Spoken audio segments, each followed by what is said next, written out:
And I'm also going to, I don't know if everybody can, or everybody got my email or not. So I'll share, let's see if I could do this. Share, advanced, share screen. I want to share, let's see. Hey, Erica. Hi, Beth. Wait. Hey. So everybody should see on their screen, I guess, sort of like the itinerary that I had sort of drawn up in the email. So that's sort of what I'm going to be going through today. So if you have it out, obviously you can just look at your email, or obviously you can just look on screen. And oh, actually, hold on. That's actually the.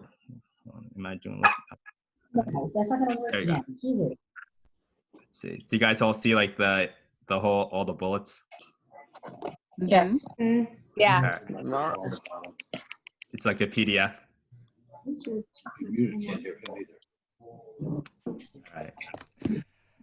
All right, so let's see. How many people do we have on here? I don't even know, but I'm sure we have a bunch. I'm just trying to see here. All right, so I guess we'll begin. Thank you, everybody, for joining me. Feel free to just be on mute and just listen to me blab for the next, I don't know, 45 minutes, 45 to 60 minutes. Obviously, a lot of new faces here, which is totally fine. I definitely wanted to do this to give some of my insights to obviously the families I work with, and obviously anybody who's affected by the COVID-19 pandemic, and anybody who just wants to hear me chime in with some of my thoughts on everything. Okay. If you have a question, I mean, if it's a really pertinent one and you want to get it in there, just shout out while I'm talking. If you just go on mute, unless you have a question, that'd be awesome. It just makes it a little bit easier for the background chatter. If that's okay. This is what he's going to talk about. And I guess I'll begin. No. Wait, can you get So you're figuring out how to mute. Okay. If this is your first time on Zoom. We showed you that. I'm not on video. I didn't share my video. If you hover on the bottom left, there's like a little microphone. You can mute yourself. Oh. Right? There you go. Awesome. and then if you have a question, by all means, feel free to chime in. But at the end, I will definitely have, I have all night. I mean, I don't want to keep you all night, but I'm happy to chat as long as you guys want to chat. Not that I have anything else pressing to do in life these days.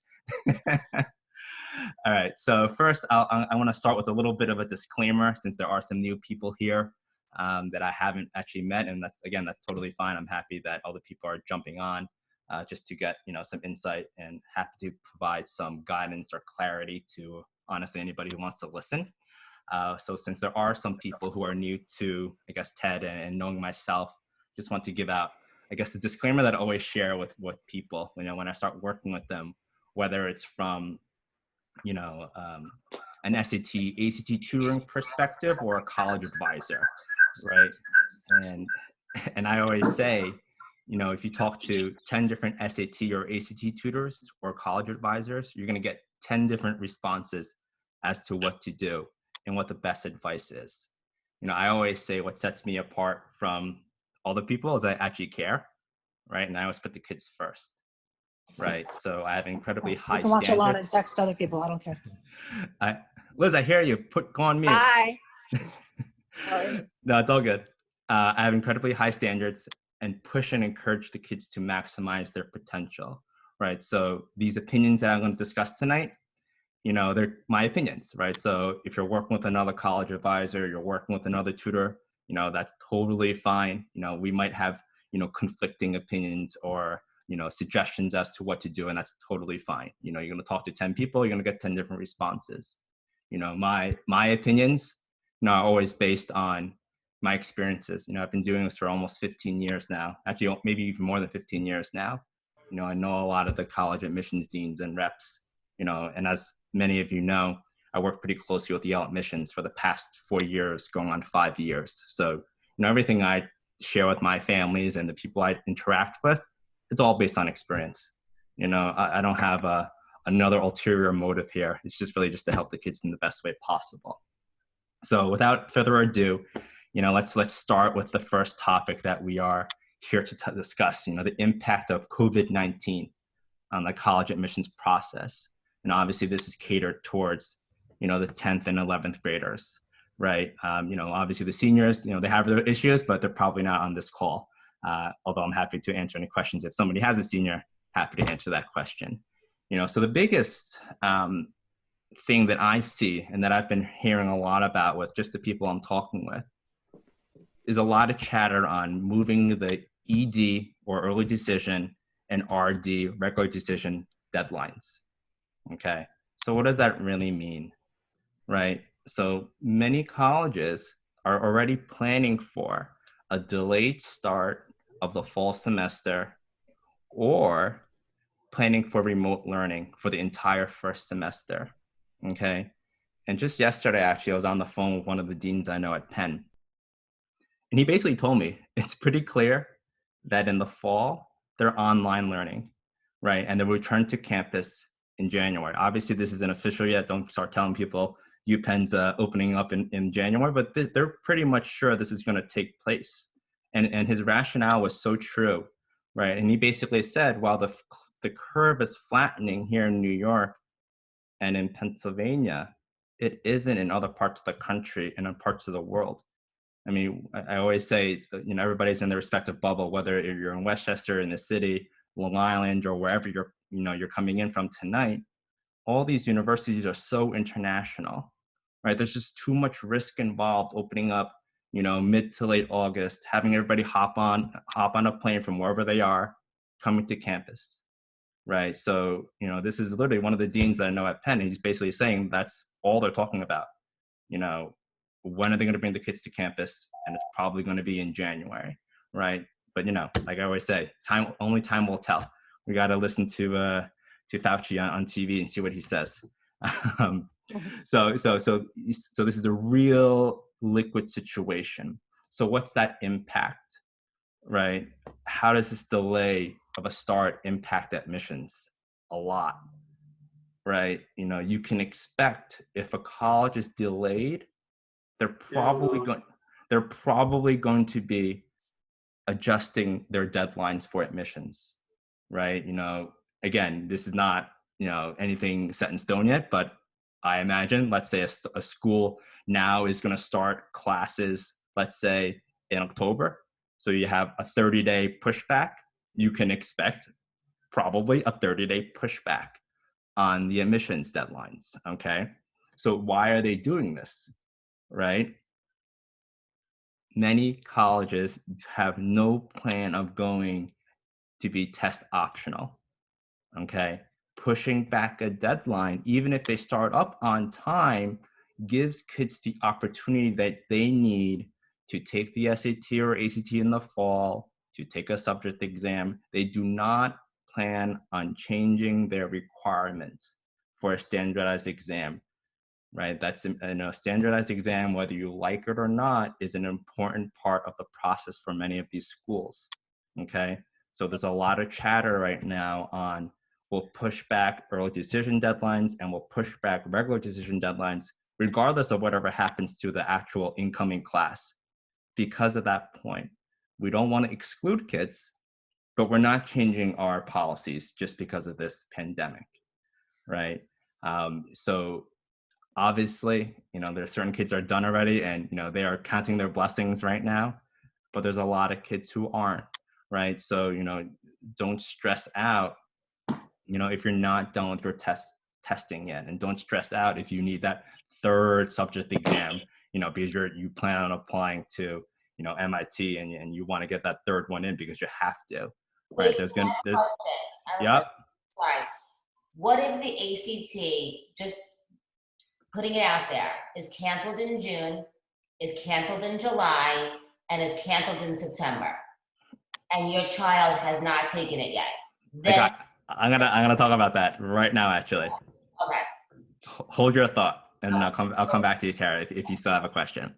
So if you have a pen and paper out, you're happy to write this down if you want. So remember, the SAT is offered in June, next time, as in the next time it's supposed to come up. The SAT is offered in June, August, October, November, and December, right? The ACT is in June, July, September, October, and December. Okay. So with some of the people I've been speaking to at the College Board and the ACT, they are 100% ready to offer more exam dates, whether it's over the summer or in the fall, as long as they can find a school that's open. And that's key, right?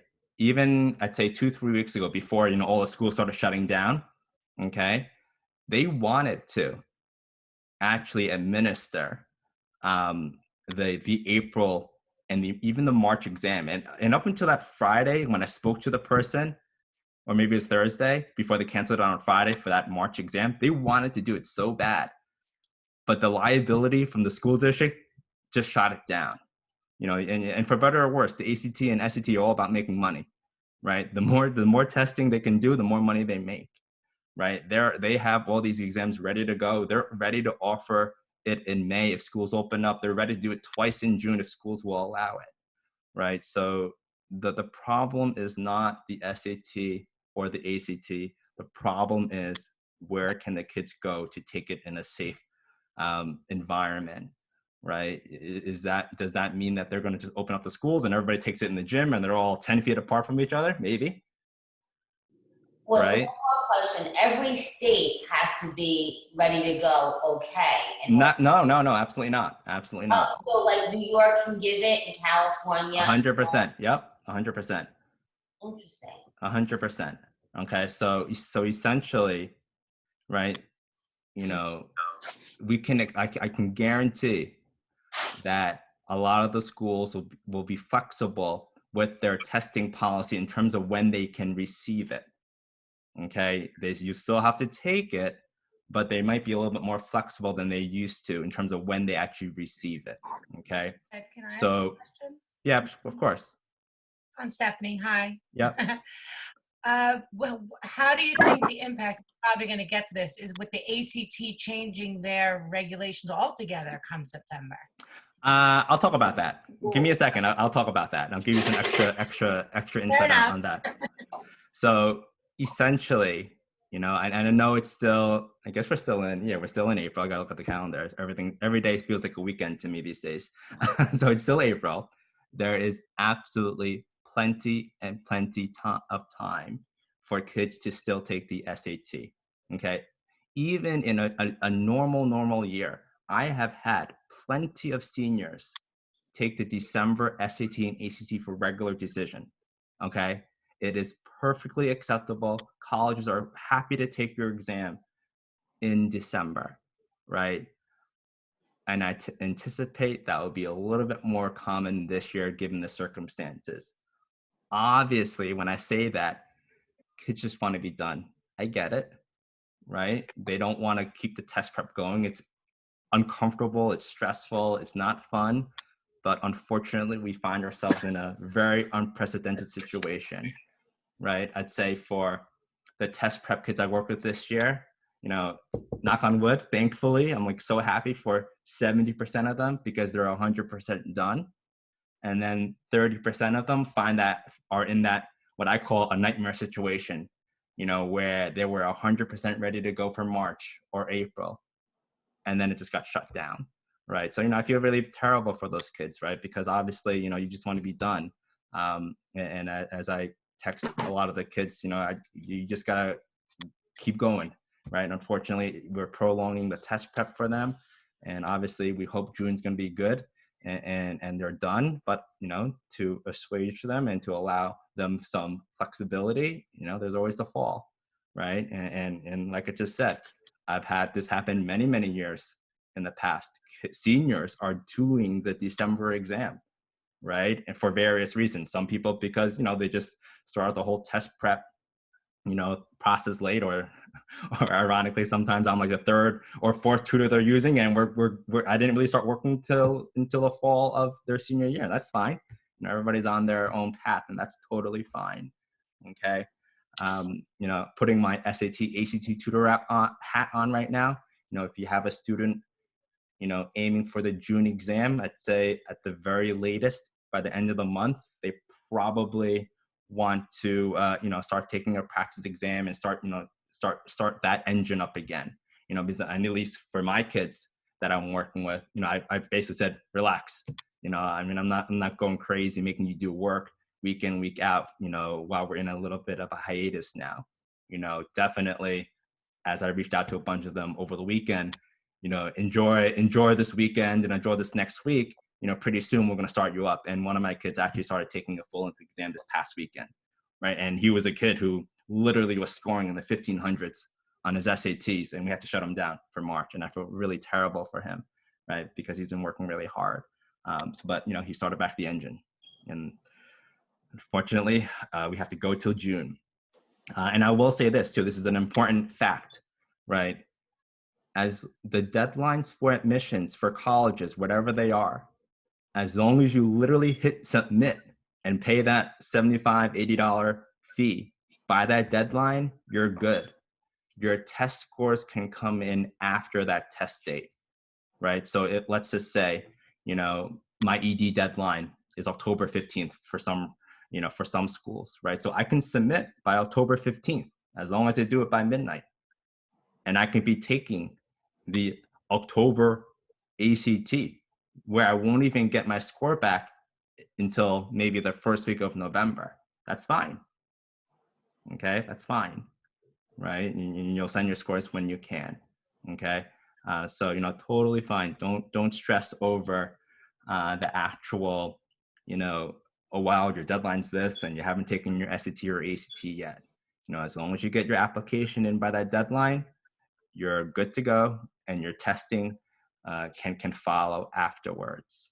Okay, so yes, Stephanie mentioned that the ACT is changing their policy in the fall, where you can actually take a section. Okay, instead of the whole exam, you can take a section.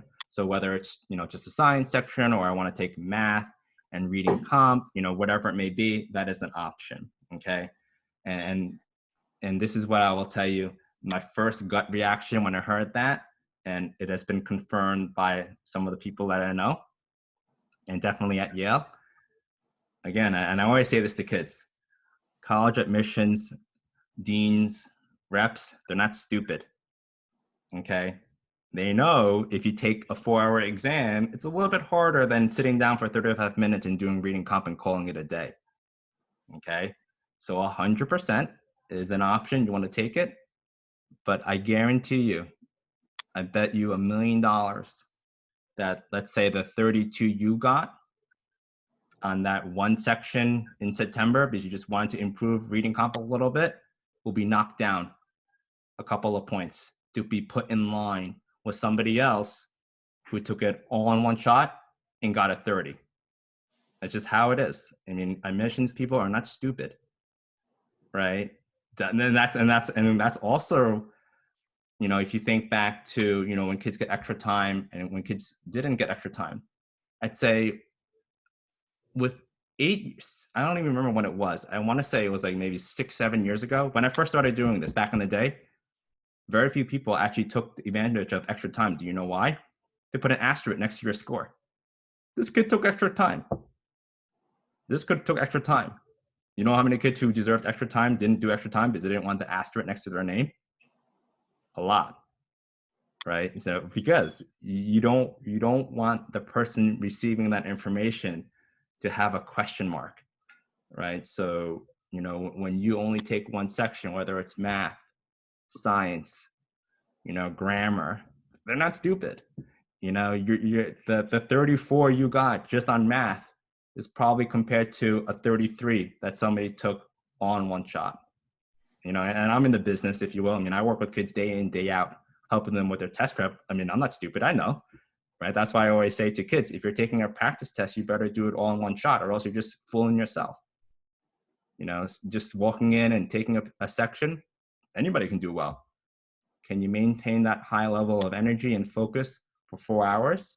That's the real question that you ask yourself, right? So That's a long-winded answer to your question. Hopefully you get my perspective on that. So 100%, it's an option. But if you decide to go down that route, don't think in your mind that you have a super score now of, let's say, a 34, because you really don't in the minds of the admissions person, right? In your mind, you might feel great about yourself, but hey, we're not stupid. I'm not stupid, right? It's just like when I have a kid super score, and actually, this is a true story. I don't make this stuff up. I have a kid right now who super scores to a 36. But I told his parents, as soon as he's so excited, he told me he's a super score of a 36. I say, well, you're never going to let a college know that. You would never do that because you're shooting yourself in the foot. Because if I let him show all the exams that he took, and I was also the second tutor that he worked with, their first tutor basically gave up on him, and he peaked out at a 27 in reading comp, and then I started working with him, and then he got a 34. And then in his all the exams he took, his lowest reading was a 23. So you telling me you want to super score and show the college admissions that you got a 23 to a 34? They're just going to say you got lucky that last time, right? So I would forget about that one and just show what you have now, a super score of a 35. But hey, he has a super score of a 36, but I'm not going to show it. So same idea, right? Same idea. Okay, cool. All right, cool. The next question, or the next, I guess, in my second bullet here. Wow. If a college is test optional, should I go test optional? Okay, so, and I'm sure Tara will be happy with this. Tulane came out last week. It's test optional. He doesn't want to go there, so it's fine. But it's okay. but it's test optional, right? So yes, it's test optional. The other ones I know of that generally aren't, BU, Tufts, Case Western. I believe those are the only ones who came out recently, or as in within the past month or so, saying, hey, because of all this craziness, we'll go test optional in the fall. And I'm sure more will come out to follow, right? And I always say this is the age-old question, as more and more colleges come out as test optional, right? This is what I always say to that question of, oh, should I go test optional? It's a case-by-case decision, right? It's a very personal decision, and it depends on what school that you're applying to, okay? If you plan to apply to a top-tier university, it is not optional for you, right? Second and third tier colleges, it's a little bit more acceptable, but again, it depends on the individual person and the case and the school. Okay, so why do I always say this? And I said this already. Colleges aren't stupid. If you apply from Westchester County, you apply from Long Island, you apply from the Northeast, or anywhere where you have an opportunity or you can afford to talk to somebody like myself. They know you took the SAT, they know you took the ACT, you just didn't do well. I mean, it's the reality of it. They're not stupid, okay? And yes, the admissions officer knows that some kids don't test well, and that's totally fine. I'll just admit somebody else who did. College admissions is always about confidence in a student to perform, for better or worse, okay? If you are a 4.0 kid or a 3.0 kid, and your SAT or ACT score is in line with your GPA, that makes me feel good inside. Hey, 4.0, 30 on the ACT, 32 on the ACT. Hey, this kid's, it makes sense. If I have a 4.0 kid and no ACT, SAT score, well, what's going on here? What's going on here? Okay. Whoa, who's on mute? Okay. Anyway, so where was I at? Oh, Yeah, this is what I wanted to say here. For the test optional, okay? Test optional for a top tier university, or any university for that matter, for better or worse, that's for a student who's from the Bronx, the bad part of the Bronx, the inner city, where test optional is done to make the college more inclusive and to attract students who would normally fall under the radar, right? That's the historic nature of test optional, right? It doesn't make sense for anybody, coming from a good community, a good school, to go test optional. Because again, the colleges aren't stupid. They know you took it, you just didn't do well. So now you go test optional, right? And that's fine. If you decide to go test optional, is an option, but that's just the mentality of that decision. Okay. So now I'll go to, I guess, the Tulanes, the BUs, the Tufts, the Case Westerns, if you will, right? That for schools that have become test optional because of the coronavirus, it's a very tricky situation, right? Because as we already discussed before, many of the colleges have already, it's not official yet, but many of the colleges will be adjusting their deadlines to accommodate any testing you may need to do to apply to the university. So using the virus as an excuse as to why you can't take the test doesn't make sense, okay? And this is probably, even besides that, this is probably the most important reason why you shouldn't.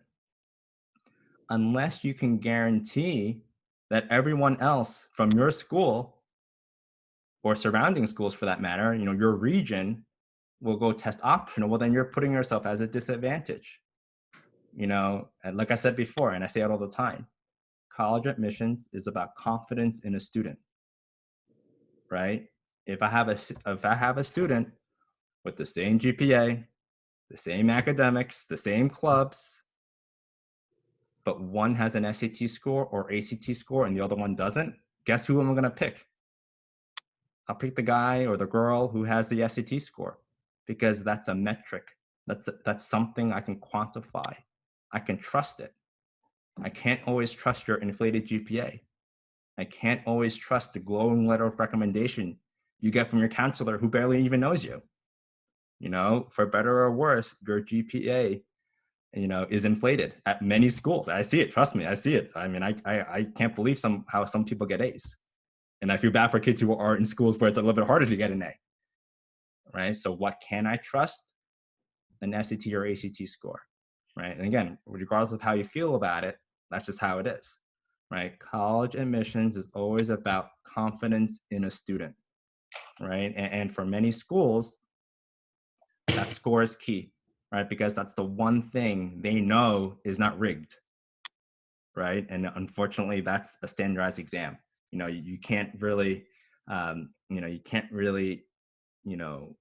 inflate your score, right? Your score is your score. And obviously, as a test prep SAT tutor, I see it all the time, and I see how, how crazy sometimes these GPAs are compared to what I see on the SAT, ACT front, right?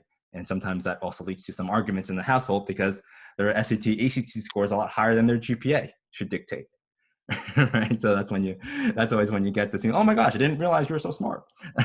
You're just lazy, right? So I get that all the time, okay? And to be on that Corona mindset, right? A school is now test optional because of the coronavirus. The only reason, my opinion, where test optional will be acceptable for a student that I'm working with is if you genuinely had a situation where you were directly impacted from the coronavirus. And for example, and this is really unfortunate news, but I found out last week that a student, I don't work with them personally, right? But a student at one of my schools lost his father one night, and then the next morning his grandma passed away, right? So if that story relates to you, well then sure, it's 100% understandable as to why you cannot focus on test prep anymore. If you have a situation like this, then yes, you have my blessings to go test optional. If you have the fortunate situation where you don't have something that relates to this type of story, well, then guess what?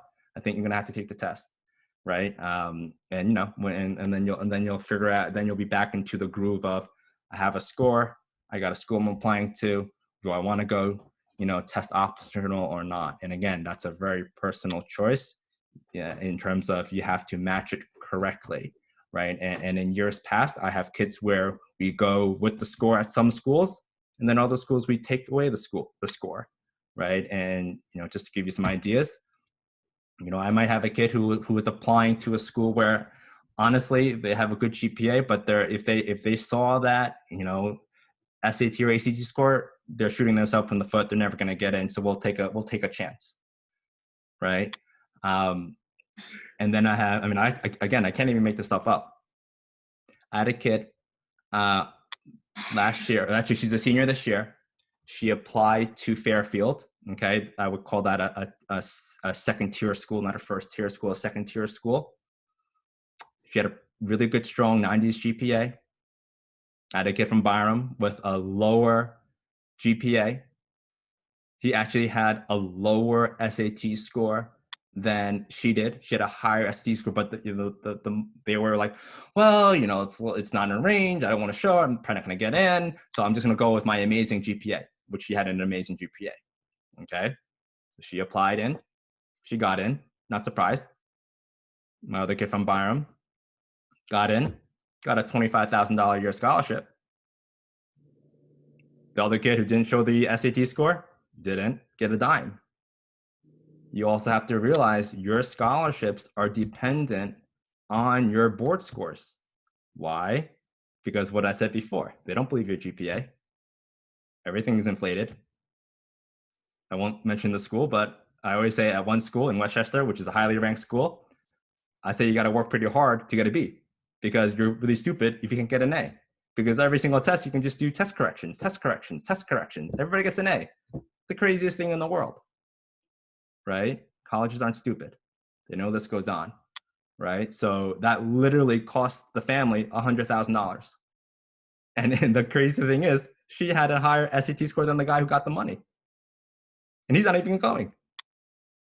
Crazy, right? So, you know, like I said, you know, I could talk on and on about these things and give you guys examples after examples. But, you know, that's when you're talking about merit-based money, not financial aid or need-based, merit-based money is always dependent on your scores, right? So if you don't show a score, there's nothing to gauge it off of. They're not going to use your GPA. They're using your SAT, ACT score. That's why Tulane, oh my gosh, like Tulane, one of my kids in Scarsdale said, why is Tulane so generous? They're so rich. They're not rich. They're just trying to attract really smart kids. You know, I already have in my mind, I know when a kid has a score, I know exactly what that money is going to turn out to be, right? It's crazy. You know, when you hit certain marks with Tulane, like it's like automatic. You just know that money's coming, right? So if you apply to Tulane, let's say that in the fall, pretty sure you're not going to be getting that money, right? Unless you show that score. And Tulane's a very, very generous school, you know, when they're really trying to attract you, right? And that's why, you know, Tulane's a great school. I have kids who literally, one of my kids who's graduating, actually no, he's graduating this year at Tulane after spending 5 years there, tacking on a master's. He turned down Cornell to go to Tulane because of just, he's going for free and he got a great education out of it, right? So, you know, you can't go test optional at some of these schools because you just won't get money, and we all want free money. It's all good, right? Okay, cool. Any questions so far before we go on to our virtual interviews? Awesome. All right, so again, virtual interviews, really, really interesting, right? In terms of how this is playing out with a lot of the colleges, okay? In years past, Skype has been very, very popular at some schools. One in particular that always stands out to me is Wake Forest, right? You know, Wake Forest, they've been doing this, I don't know, 5-6 years, maybe even longer, right? And if you're in New York and you're applying to Wake Forest and you have the luxury or the opportunity to Skype with Aaron Rodgers, who happens to be the admissions dean and he's also represents New York, you're in luck, because if you can ace that interview, you're pretty much getting in, right? So that's cool. That's standard. It's not really changing. You know, Skype's not going anywhere, and they will continue to do that. I feel, and I know a lot of schools will also go in that direction, because what do you also have? You have a huge alumni network at these schools. What if they're a little bit apprehensive about meeting somebody now in public? I mean, this is just crazy, right? But so Skype, I'm sure, will be very popular. Okay, unfortunately, other schools like Yale, right? They're working on platforms that are not interactive. Okay, so essentially, you will have a recorded question, and then your response will be immediately recorded. So you don't see, like, you see somebody, and I'm going to show you an example in a second. But you will basically see somebody read you a question, and then immediately you're being recorded. What's your response? And then there's no like interaction. You can't read the person's body language. You can't expand on it. There's no back and forth. That's tough for some kids, right? And I work with a lot of kids who do that for corporate interviews, whether it's an internship or college, and that freaks them out. Like, Ted, they're like a ghost. Like, I don't even know if they like my answer. Right? It's crazy. Yep. It's Tony. Do you know when those possibly would happen for 11th graders? Well, I mean, it wouldn't be in the fall, right? So your college interviews, when you're applying to colleges, don't happen until the fall or winter, depending on where, right? And for next year, or as in like not next year, but this next cycle, I can envision it, maybe coming even into the winter, right? You don't know. We don't know. But generally speaking, for those of you who haven't had kids apply to colleges yet, if you want an interview, whether it's, and I don't know if on campus can happen, but generally speaking, if it's on campus or alumni driven or Skype, it's usually first come, first serve, right? So you have to reach out to the colleges that you're going to apply to and say, hey, I want to sign up for an interview. And depending on the school, it's either like, okay, great, well, let me know when you apply and get your application in, because we don't waste our time interviewing kids who don't actually apply, right? And then other schools, you can sign up for an interview before you even apply, right? So they're not going to yell at you, oh my gosh, you wasted one of our interview slots if you never actually submitted your application. But a lot of the schools, they don't do anything with you until you actually submit an application and pay your $75, $80. Okay, thank you. Right, no problem. Okay, so let me show you, let me pull this up. So this was actually sent to me, let's see. I gotta pull it up. So this was sent to me last week. As many of you know, I work with Yale pretty closely. And this one, let's get it. Oh, hold on. I'll show you. So hopefully you can see this. Let me raise the volume up. So I'm gonna show you. So this is basically their system, which I can imagine a lot of other schools are gonna use. They're just gonna, as you'll see in a second, somebody reads you a question and then you're on the spot and then you move on, right? And basically, so Yale is specifically is thinking about 100 question bank. So it's all randomized. You don't know what you're asking or what you're being asked. And then you log in and you go, right? So hold on, let me raise this up. How have you utilized resources at your current institution? Can you give me an example of seeking out a professor or an advisor for extra conversation or help? Okay, and that's basically it. One question and boom, what's your response? Submit. Next question, boom, what's your response? And then you're done. It takes like 5-10 minutes, I would think, right? And then if they're really crazy, they do some personality questions, which unfortunately is what happens when you're trying to seek an internship or you're trying to get your first job out of college. Or as I say, it doesn't even matter when you're getting your job these days. I worked with a 53-year-old Harvard undergrad, and also Harvard MBA parent. And he sought my help to help him prepare for basically his exam that he was taking to switch jobs. So it's crazy. I mean, the online testing that they make job applicants do or interview, open-ended interview questions, it's crazy. But as some of my HR executive clients say, well, Ted, do you blame us? Everybody lies on their resume. There's only one way to find out. Have them take a test. So it's crazy. Anyway, let me see, did I miss anything? Nope, I got that. Virtual interviews. Oh, okay. Oh, this is the fun part. Pros and cons of a virtual interview. You know, what to wear. You know, what's on the wall behind you. You know, do you want to take down that Michigan poster if you're interviewing with Miami, right? Or do you think it's okay to leave that giant poster up when you're interviewing with somebody from Texas? You know, or my favorite, should you use your $300 earbuds? What impression does that give off to the person interviewing you? You know, all the things I definitely will be going over with my kids if they're doing this type of interview. And I know, I think, I'm crazy. I think to the nth degree, I super analyze situations. And I always say, if your college advisor, your guidance counselor doesn't mention these things, it's because they have no clue what the hell they're doing. I think about these nuances because I know what admissions officers, what admissions deans think. They're looking for every little tidbit about you. I mean, you're judging them, they're judging you even more, right? They really want to see that you fit the mold, right? I mean, do you think a kid with, coming from wealth and, crazy posters of like, I don't know, some of my kids have like Gucci this, Gucci that on their walls and they think it's cool, which it is. But do you think your admissions rep is going to want to see that? Is that the type of student that they want entering their class? Probably not, for better or worse, right? And that's that. Okay, cool. Wait, Ted? Question? Yep.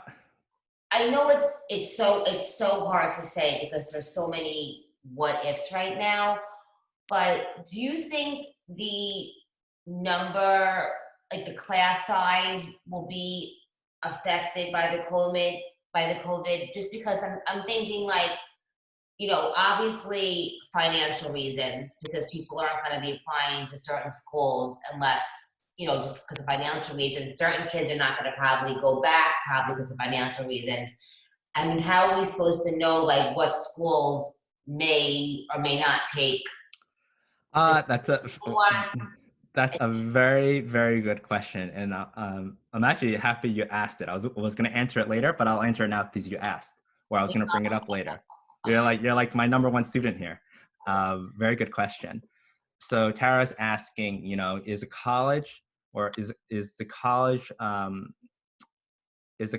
going to increase the number of accepted students or their class size because of the virus, right? And obviously it's going to be a case-by-case decision, meaning a school is going to make their own decision. But ironically, when I was talking, at the beginning of the month, and I know I texted a bunch of the families I work with, at the beginning of the month, I had a nice conference call at Yale with basically everybody. And it's basically like a post-mortem, right? After the whole admission cycle, let's talk about, lessons that we take away and what are we going to do next year, et cetera. And they basically admitted we took more kids on the wait list because we didn't know if people were actually going to show up in the fall, mm-hmm. Right? And ironically, right, I realized that too. Certain kids that I worked with were waitlisted at certain schools where honestly they were super rich schools, right? And they were waitlisted, and we're like super happy, right? Why? Because number one, is a kid gonna take and actually and you say that you had perfect timing because I actually just read an article earlier. I'm a member of all these crazy distribution lists and whatnot, and I follow all these higher education publications, and there was just an article published earlier today saying how if with whatever it is 6.6 million Americans out of work, does a kid who goes back for, let's say, sophomore year take a year off because he has to get a part-time job to support the family, right? What is that? Or a kid who is a high school senior can't start up in the fall, so now I'm going to pull from the wait list, right? So again, college is all about making money. We can't have an empty bed, right? We got to fill it, right? We'll pack them in threes if we can to get more money, right? So yeah, so for sure, this year, a lot of the colleges put more kids on the wait list because they didn't know who was actually going to show up. And they pushed back the deadlines of when you have to tell me if you're coming or not, right? So there's going to be a lot of flexibility. And actually, I was on the phone this morning with admissions at UVA, and I was calling for one other thing, but I just decided to throw the question out there because I wanted to see their response. I was like, I said, if I have a student who has an underlying medical condition, he has severe asthma, and he doesn't want to show up in the fall because he doesn't know if the person next to him or the person in the dorm room is coming from an infected area, he doesn't want to get sick, can he come in January instead? And the response was, we normally would always say no to that, but this year our answer is going to be like, whatever the hell you want to do, right? So I think a lot of the colleges are going to be very keen on ensuring that they have enough kids to fill the beds, right? So yes, will they accept more kids? Probably. Does that mean that they would lower their standards? Probably not, because they'll just accept more kids with the standards that they like to see. Right. Okay. So okay, cool. Now I guess one of the things that is very, very important to me, right? Demonstrated interest. And for those of you who have worked with the older kids, and now I'm working with number 2 or number 3 or number 4, and I think in my time doing this, I've worked with one family who had 6 kids, and I worked with all of them. So it's kind of crazy. Demonstrated interest to me is paramount. Just as important as your essay, more important than your GPA, more important than your SAT or ACT score sometimes, right? This is what differentiates you from the person who's also applying to the same school, from the same school, across town, across the county, within the state, or any applicant for that matter, right? And I know it. A lot of college advisors and a lot of guidance counselors don't value it. But in my opinion, and I said it before, they probably have no idea how college admissions works. And they don't encourage it because they don't see there's any value to it, right? And there was a counselor from one of the schools in Westchester this year, and I kept telling the kid, tell your counselor to do this, tell your counselor to do that. And the person basically said, they don't care. They're not going to listen. Stop bothering me. And I said, I'm sorry you're dealing with that person, but I still want you to do your job, as in like to the kid. You got to do it for me because your person's not doing it. Your counselor's not doing it, right? So I know I am in a minority when I say all this stuff, but I honestly think it's crazy when a guidance counselor or a college advisor that you're paying for thinks that a student's job is done after the application is submitted. I'm always like, great, we got the applications done. Now let's move on to the second stage to get you in. How are we going to help you differentiate yourself, right? So for me, this is the most important stuff, right? Because and this is the pushback I always get from a lot of people, from a lot of college advisors and a lot of guidance counselors at the schools. The school is obvious. They say they don't track demonstrated interest. And my response to that, guess what? They might not, but the college admissions officer or dean that you're dealing with, they're a human, right? So they might not track it, and I always say Delaware is insane in terms of the tracking, right? You have a question? Oh, no, okay. Okay, so where was I? Okay, yeah, so at Yale, in many schools, they call demonstrated interest touches. Like I touch you, I touch that, whatever. They call them touches, right? So I always say the admission rep will remember the touches you've made, whether or not they're, updating or tabulating a system as extreme as Delaware does. I mean, Delaware does everything. You call, they log it. You email, they log it. They literally upload your email onto their portal or onto the platform for all the reps to look at. So whenever you call, they literally will look up your name and they will see all the emails you sent. They track every single time you've shown up. They track every single phone call you've made. I mean, they go to the extreme, right? And then you have other colleges, I'm jumping ahead a little bit, but then there's other colleges who send you, blast emails.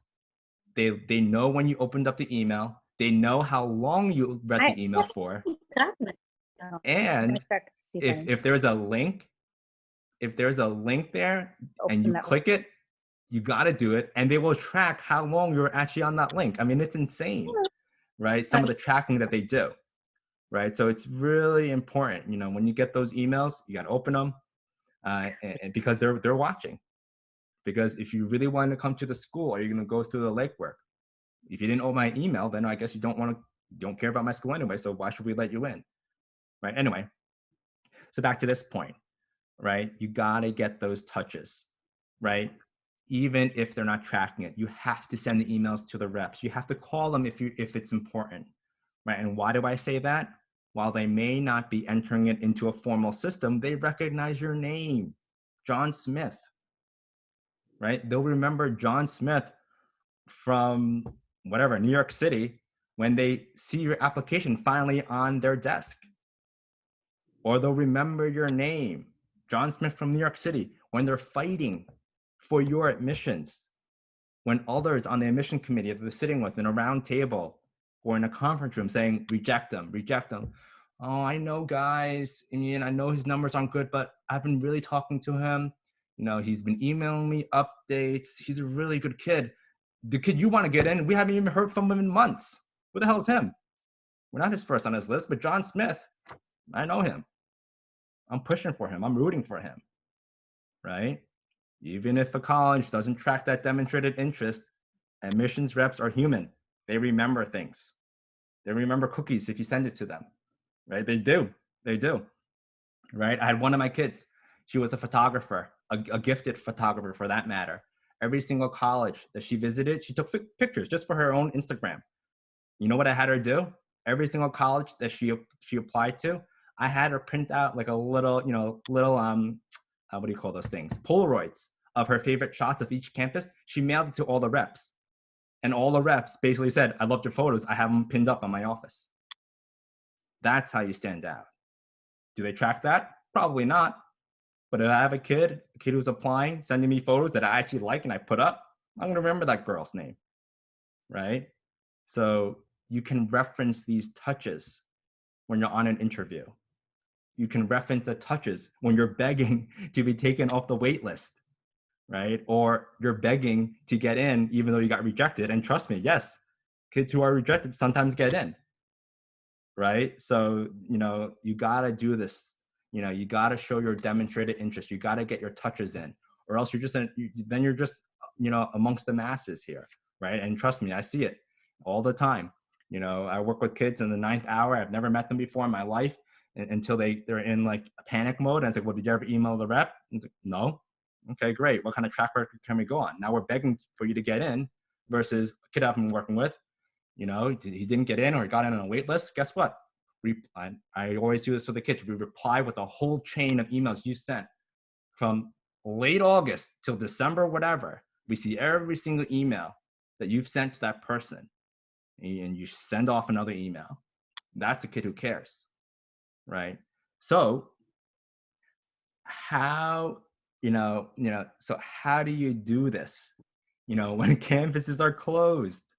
Like it just doesn't, unfortunately, you can't go visit a school right now, right? You can't show your demonstrated interest, unfortunately, by showing up. And unfortunately, you can't visit to see if you actually like the school, right? So what can you do? And I would say it's easy.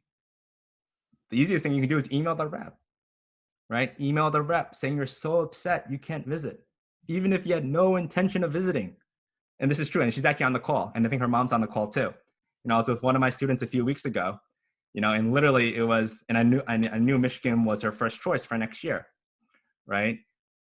And even though she had no intention of visiting Michigan this spring, we sent her an email, right? So, so we wrote Lindsay Taggart a nice email explaining how upset we were that tours were canceled and how much we love Michigan. And guess what? Lindsay responded. I forget if it was within a couple hours or the next morning or whatever, but she responded giving her guidance on what to do to learn more about Michigan. You successfully logged a touch, right? And I told her and other kids to do the same thing for other schools that they're interested in. You have a perfect opportunity. It's like, you didn't really plan on visiting, but now you can say that you wanted to, but you can't. Right? So again, log your interest. Okay. That's easy. Right? So the second thing that you can do, obviously, hopefully you're doing this, but you should be checking the admission websites, right? Signing up for virtual tours, virtual information sessions, and participating, right? If you don't sign up for an info session, are you really interested in my school? Right? I will argue then no. Okay. Another thing that you can do, you should be checking the admissions office's social media account. Okay. Instagram, Twitter, whatever it may be, Facebook page. Why? Because it's a little bit more current, if you will, right? Your websites are a little bit more static, right? They're not really updated every single day, but the social media is, okay? And you'd be surprised how active some of these schools are.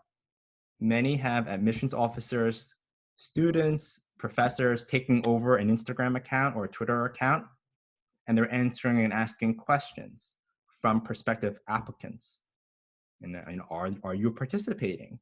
I mean, and I always say, wouldn't it be nice if you could if you can interact with the admissions dean at a university? Guess what? It's going on as we speak. I've seen them. I follow these schools, right? And then wouldn't it be nice to get your question answered by the admissions dean? Lower that, please. It's really loud. And then what are you going to do?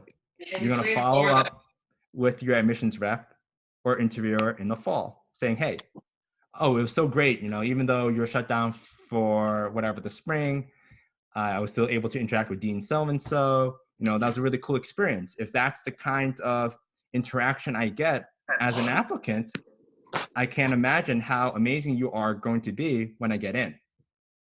Right? You got to sell yourself. What are you doing to get into college? Right? You can't just be on the sidelines, because I guarantee you there's kids who aren't.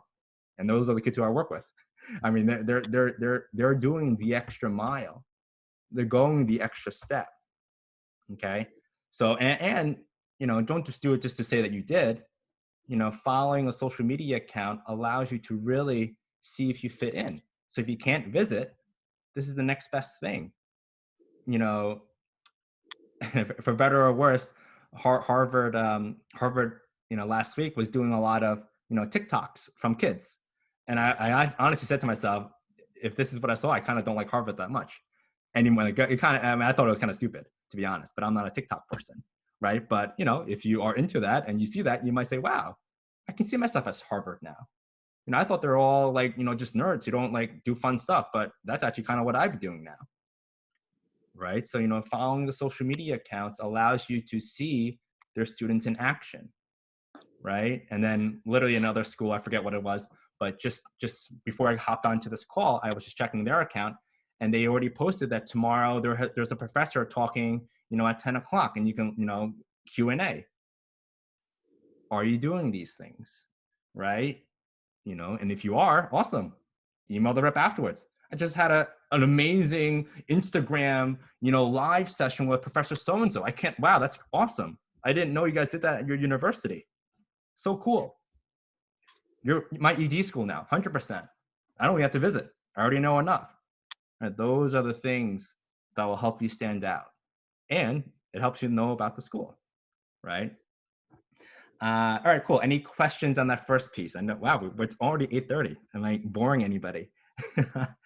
Our next part, if I don't have any questions, the impact of COVID-19 on academics.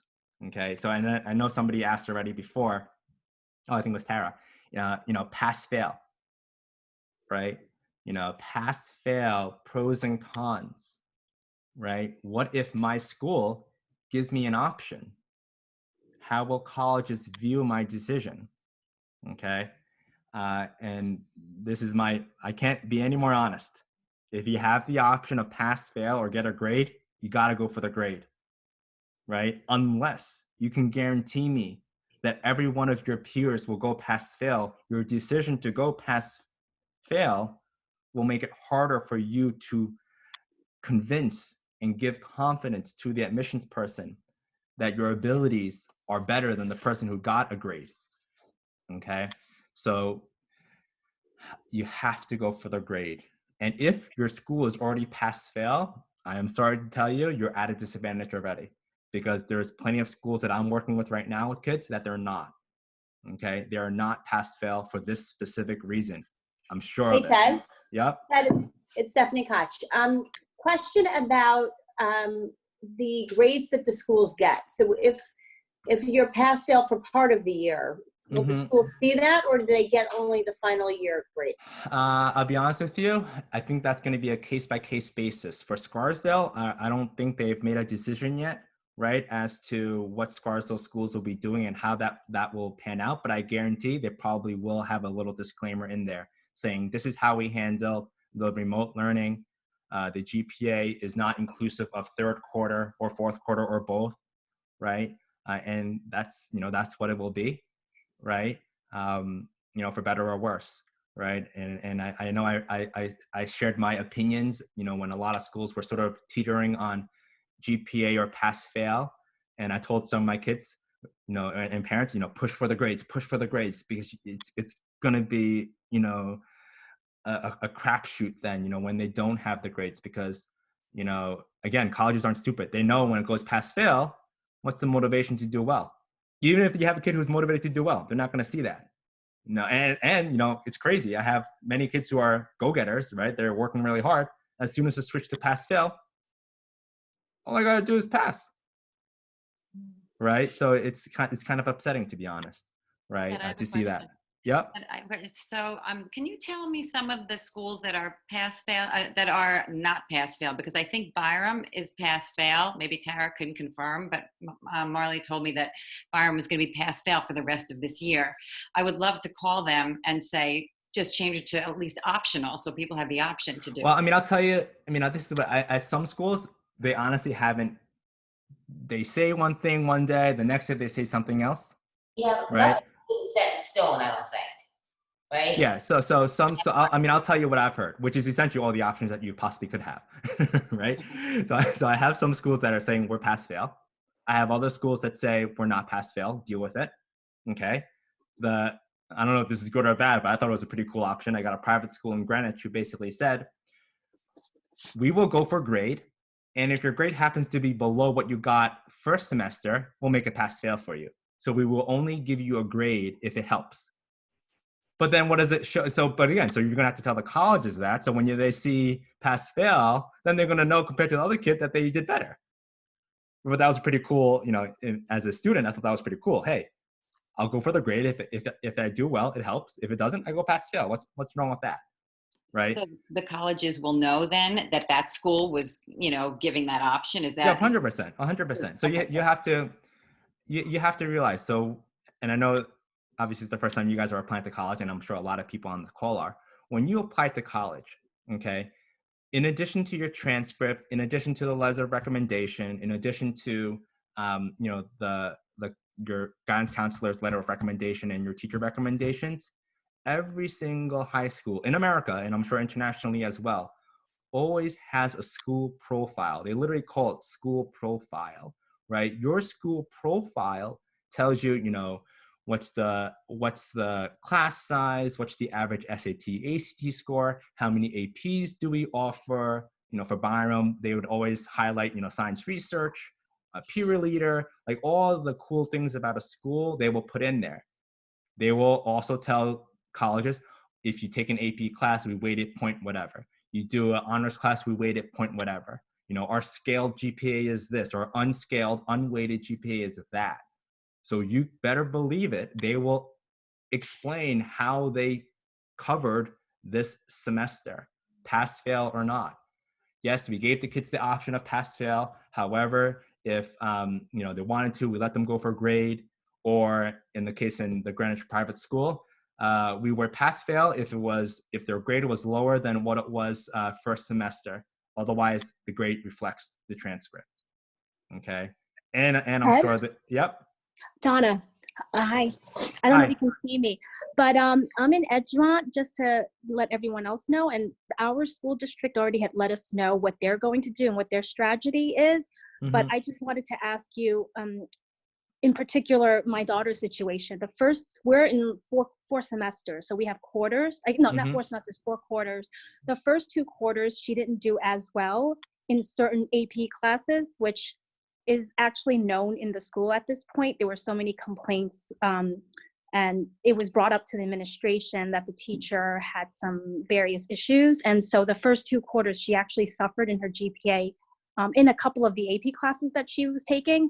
But third quarter started getting much better for her, and a lot of the other students, they actually did a lot better. And so going into third quarter, they had about 2 more weeks before it was going to end. They of course closed schools, and they decided to do pass-fail for everyone. Yeah, for the so whole entire district. that's a tough situation, because I have other kids similar situation where, you know, they're in tough classes, and the first semester, you know, it wasn't as great as it could have been, right? In second semester, goals were, hey, now we're done with test prep, now we're 100% focused on GPA, right? And unfortunately, if the school goes pass fail, it's going to hurt those kids' ability to raise up their GPA. Right. So what they're going to do is they're going to offer for the fourth quarter, depending upon if we go back and when we go back. If we don't go back, they're deciding on aggregating some of the grades that are in third quarter and fourth quarter, and they're going to give them letter grades for the fourth quarter and count first, second, and fourth quarter grades is 33%. With the option of increasing 33 to more if we go back to school sooner, which I'm thinking would be like June 1st if we do make that. But of course now, what do you think in terms of, my question is, how does that, you know, I think she's underrepresented in terms of her ability as a student. Yeah, 100%. And it's remarkable, it's marked going to be, they said they were going to put a comment, an asterisk in the transcript when they apply next year, what the circumstances in this teacher that they had all these issues with, and they were going to put that comment in, but we don't know if it's going to do any help. But yeah, so what I do you mean, recommend for the colleges and what they see, given that they just see a pass fail third quarter, and she's talking about someone who, you know, she's brought up her grade remarkably but won't show that on the transcript. So that's mainly my question. How will the colleges know? How can I get them to see the entire picture if they're just going to look at it's tough, right? Because even regardless of coronavirus or not, right, you know, unfortunately how applications are read, right, and I've said this a lot of times, you know, you have hurdles to meet. Okay, if you don't meet the GPA, you don't meet the SAT, ACT score, we're probably not even looking at your application, right?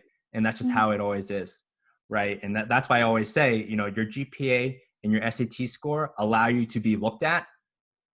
Then what gets you in is having an awesome essay. You know, I always say to kids, you write your way into college every single time. You know, having a good score, SAT wise, ACT wise, and a GPA, that's nice. You just got your application read. Now you got to stand out.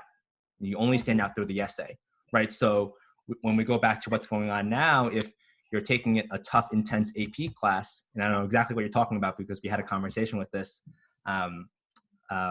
earlier, I guess, or a couple weeks ago when we met, you know, it's tough, right? Because you are now handicapped because of the situation that you're in. And then, you know, it's not you, it's everybody, right? And not just at Edgemont, at a lot of schools, right? Unfortunately, you're still going to be held to your GPA.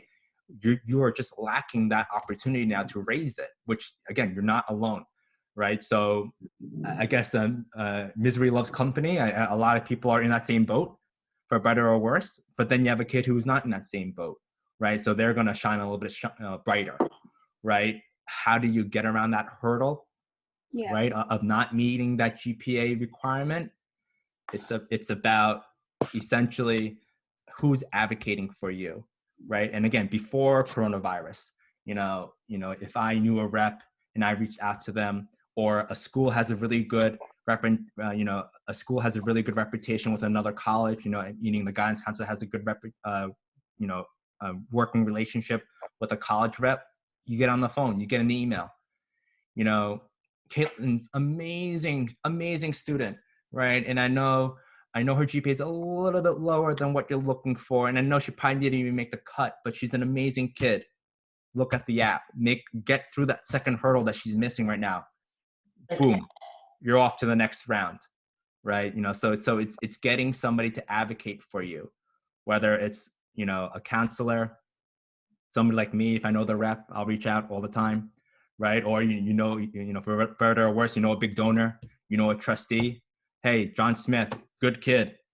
Not your standards that you're looking for in board scores, but a good kid, right? Boom, that application's on to the next round, right? So yes, you have the GPA and ACT, SAT requirements all the time on that computerized system.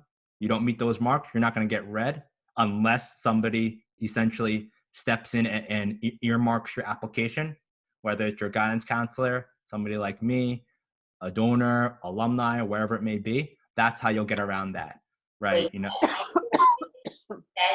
Yep. Okay, thank you. With this mom was just talking about with what happened with her daughter the first 2 semesters and then school ending early and everything else.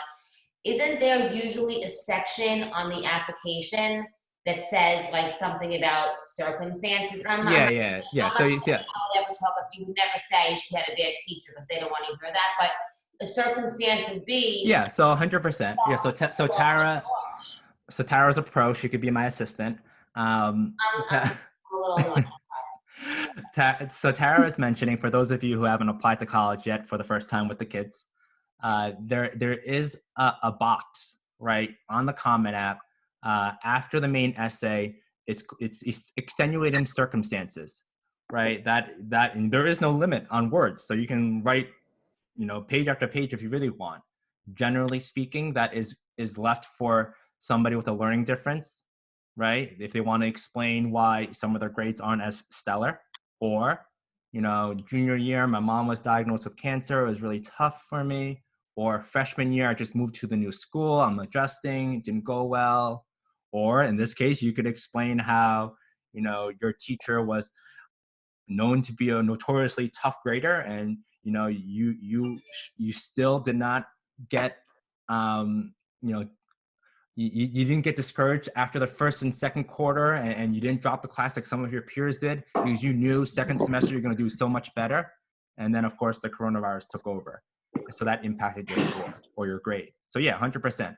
If you want to explain that there, totally fine. I am sure the guidance counselor at the schools will explain it if it needs to be done, right, in their letters. I mean, that's what they're there for.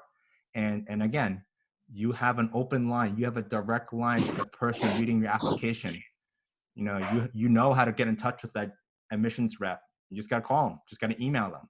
That's why you got to build up that rapport, as much as you can and as early as you can, right? Build that relationship so you're not, coming out of left field at the 9th hour, when you got rejected, right? What good is it if you're reaching out to me in December and you had all the opportunity in the world to be talking to me since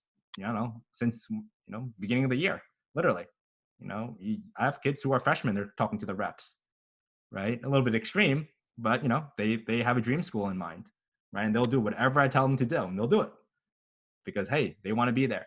So what are you going to do? You're going to start that open the lines of communication, right? So I guess the second part, of this impact on the academics, and actually probably one of the most important parts, in my opinion, how does remote learning soften the standards for those in middle school, 9th, 10th, 11th, etc., right? And how does that impact SAT, ACT, and what we should be thinking about, what we should be concerned about seeing this happen? I'll be very honest with you. I feel very bad for the kids right now, right? They might not complain.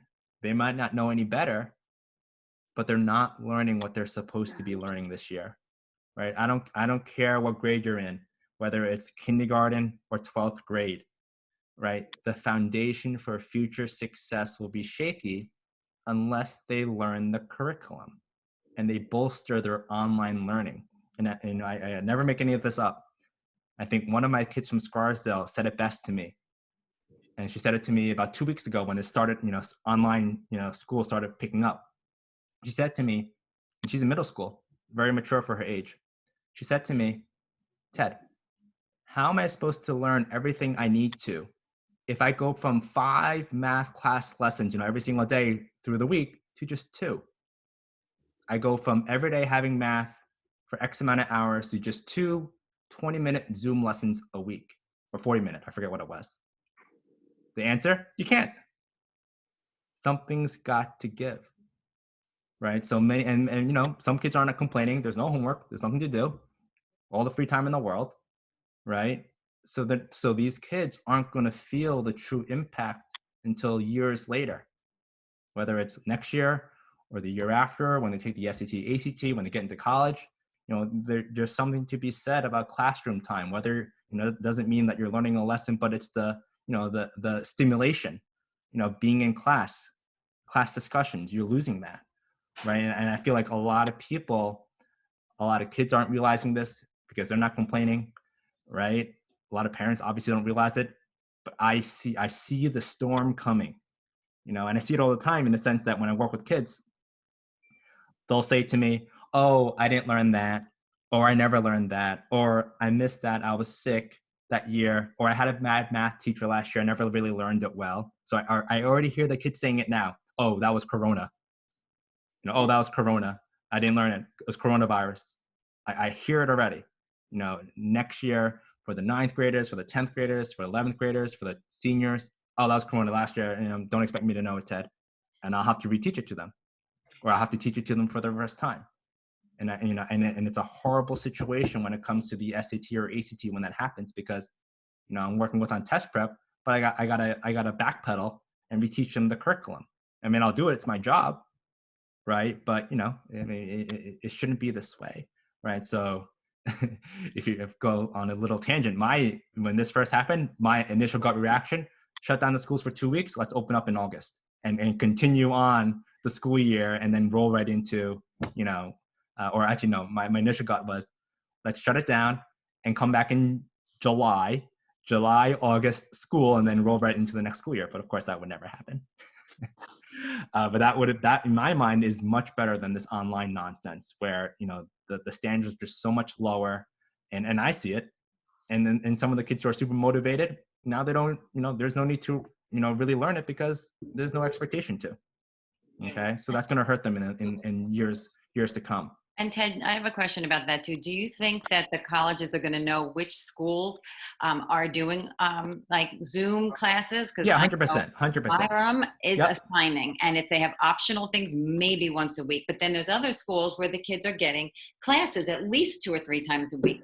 They're getting nothing, and so it's not. I would hope the colleges would know what they did. Yeah, I think we're lucky. We're lucky in the Northeast, or obviously in the New York metro area, that a lot of the colleges have representatives that actually visit every single year, right? And there are a lot of good connections or contacts that the colleges will have. So yeah, they're going to ask. The colleges would be stupid if they didn't ask. Well, how did you handle it? And even if they didn't ask, the guidance counselor should be volunteering that information, right? Because why should I fault a kid from Byram Hills if a kid in the neighboring school district did it a different way, right? So, and not to say that this is happening because I honestly don't know, but let's just say a school district in Westchester just decided to give everybody A's because they could, right? Oh, Mark, you have a question? Maybe not. Yeah, I know I do. Oh. Ted, let me ask you a question. Thank you for saying I raised my hand. Do you feel that really this makes a lot of the education not deflect, that's the wrong word, incumbent of the parents to take a look at what the Common Core curriculum is and reach out to the schools and say, what do we need to do to fill in those gaps so they're not left flat-footed in 2-3 years? Mark, that's what I'm here for. You don't need to worry about that. Okay. You outsource that. Right. Okay, great, perfect. That's perfect. No. Parent, when I work with, you know how it is. Parents don't have to worry when Ted's involved. Come on. All right, thank you, Ted. I feel better. No, I take care. Literally, that's what I'm doing with that. The middle school student from Scarsdale that I mentioned and referenced, and her parents may or may not be on this call. I don't know. But yeah, no, we fill in the gaps. And I do it all the time. Whether it's kids who are out because of mono or strep or the flu. I do it all the time. and I connect the dots for the kids. So Ted, what you could do is you could take a look at what they have learned year to date, where they should be, and see where those gaps are. Oh yeah, 100%. Yeah, that's the easy thing. That's easy. Okay. All That's right. really Thank you, easy. Ted. Yeah, no I didn't problem. know that. Thank you. No, it's just, and just for all the parents, I mean, again, you don't have to know the granular details of how anybody can do this, but it's not hard. I mean, for better or worse, New York State dictates what kids should know, right? There are set standards, right? Hence the Regents exam, right? So you hop on to the State Department of Education website, I can pull up the curriculums there, every single grade, right? And that's why I say it's crazy when the Common Core came out a couple of years. I don't care if you're in Scarsdale, Chappaqua, Armonk, your kids have the same lessons that the kids in the inner city were getting, the same printouts, going on the same timeline, right? For better or worse, the state sets the curriculum. It's super easy to see what kids know and what they don't know. Give them a test. We find out really easy what they didn't know.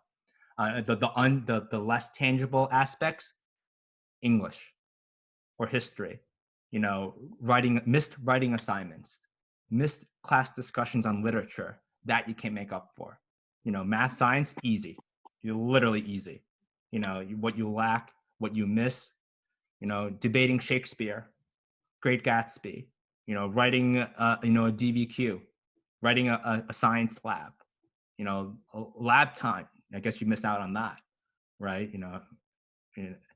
So there's things that are easy to make up and things that are a little bit less tangible. Okay. So let's see. Oh, perfect. Last topic. We're almost there. Oh my gosh, this is going on forever. Hopefully I'm not boring anybody.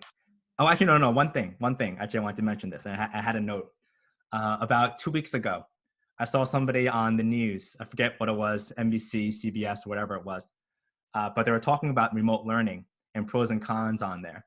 And then one of the quote unquote experts said, parents shouldn't worry about, what they're missing in school. I mean, there are countless studies, that were conducted on the kids who were affected by, Hurricane Katrina in New Orleans. And those kids turned out fine, right? So all the kids who are affected by this, remote learning or lack thereof, don't worry, your kids are going to be fine. This was literally my chuckle when I heard that. How can you compare the standards of New Orleans to New York? I mean, you got to be crazy if you think that. The standards of New Orleans, public education is the same as the standard of public education in New York or the Northeast. I mean, it's ridiculous, right? And I have a kid. He goes to school in UNC actually, right? And I'm working with him. He's back home remote. We're doing math work, and I was just asking him. I'm just curious, and I always love talking to kids who are in college just to get a perspective of the other kids in the country, quote unquote. I was like, no, just tell me about the locals. It's like, Ted, they're like stupid, right? And they got into UNC just like he did, right? But he said, and he put it to me pretty well in terms of what he was equating. He's like, in that math class he was taking, he was telling me how, and he was a bright kid out of Greeley, Chappaqua. He was in the honors track there, or whatever, the advanced classes at Chappaqua. And he basically said, what I was learning, what he was learning in high school, those kids he didn't even touch yet, right? He said in terms of the math ability, when he's learning something in class, like in college, and he said, oh, I know that topic, kids haven't even seen it. They haven't even touched it. Right. So he, in his estimate, right, he said, what I was doing in middle school, they were doing in high school. His quote. I don't know how true that is, but I'm not even surprised.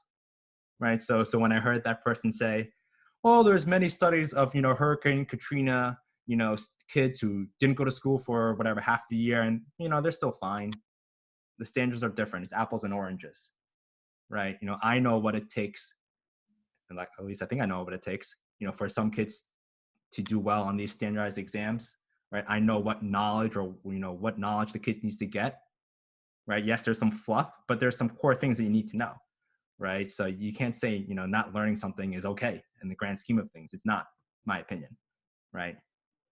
So, okay, last part, also a really fun bullet point, I guess, or topic, time affluence. What are you doing now, right? And time affluence is probably my favorite new phrase, right? And I think I shared with some of you already, or definitely I've spoken to some of the kids about what I'm doing now in my time affluence, right? So one of the classes I'm taking with my time, since I'm not really working too much now because everybody's remote learning, I'm actually taking a psych class at Yale, right? And it's, I'm sure many of you've heard about it, Psychology of the Good Life with Professor Santos. It's one of their most popular classes at Yale, or the most popular class at Yale. She's in the news a lot.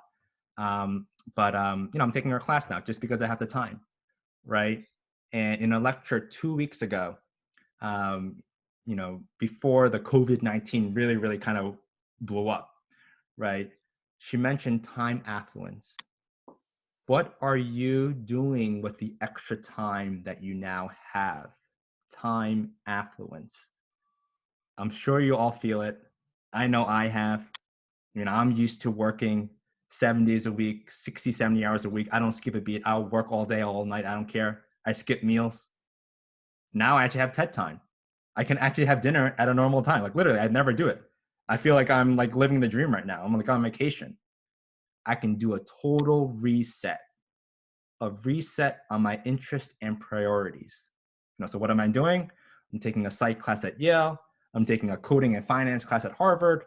I started fundraising. I donate food to the front line, and I inspire other kids to do the same. That's what I'm doing on my free time, on my time affluence, right? So I'm encouraging all my students to take advantage of their time affluence, right? And I'll be honest with you. I've had, many advising sessions over the past couple of weeks, whatever, with some of the kids I meet with, on a regular basis to talk about, life and advising in general. I was a little bit disheartened, when during an advising session, one of my juniors said last week, "You know what, Ted? I'm always overwhelmed with work. Like I'm always wishing I had more time for myself. And now that I have that extra time, I don't know what to do." And I said to myself, how sad is that? Great student, amazing student, hard worker, but they've been working so hard throughout high school, throughout life, that they've never developed any skills or interests other than schoolwork. I actually felt bad for them, right? So I encourage them, take advantage of this opportunity, right? This is literally a once in a lifetime event where you actually are told to stay home and relax and to spend time with your family. You can do whatever you want with all the free time you have. Do you have an interest that you don't even realize, right? So how is COVID-19 impacting your life? Are you journaling your thoughts? Are you writing them down, right? Are you documenting them? Are you taking advantage of this once in a lifetime opportunity and growing from it?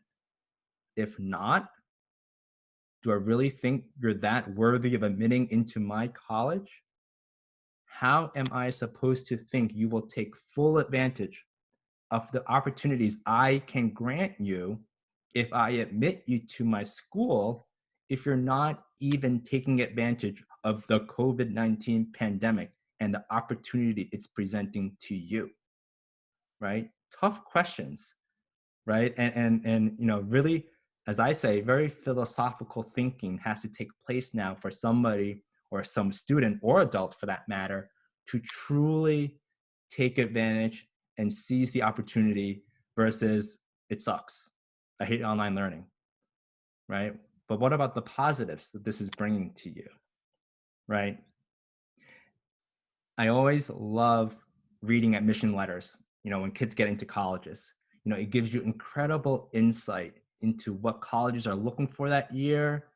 What did they really like so much about a student that they admit them versus a kid who had better scores, better GPA, better extracurriculars, but they decided on this kid. How? Crazy. So I sifted out a couple of samplings for you. Harvard, I had a bunch of kids get into Harvard this year, thankfully. And they're all bright kids. and I have a couple of kids on the wait list too, actually. Harvard says in their letter, a segment of it, our admissions committee voted to admit those who will make use of the best opportunities at Harvard, taking advantage of opportunities, okay? Yale. It is clear from your application that you are a person who lives for challenge, for excellence, and for making a difference in the world. So what are you making a difference of post-COVID-19, I ask you? Okay. 10. Your application reflects your extraordinary potential, and you are now poised to magnify that at 10. Okay, then it goes on to say, Ben Franklin, our founder, said, the great aim and end of all learning is service to society.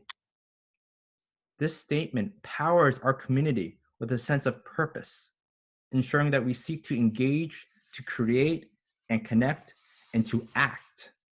So how has COVID-19 inspired you to act?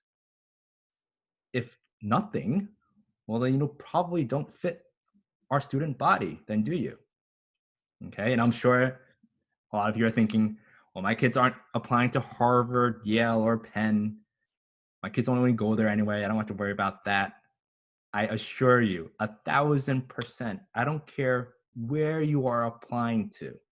What's more important to a college is the perspective you bring to college. They don't care about your brain. They care about you as a person, okay? If the best thing that you have going for you is your strong GPA and an SAT, ACT score, you're probably not that special. I hate to break it to you. Everybody is smart, okay?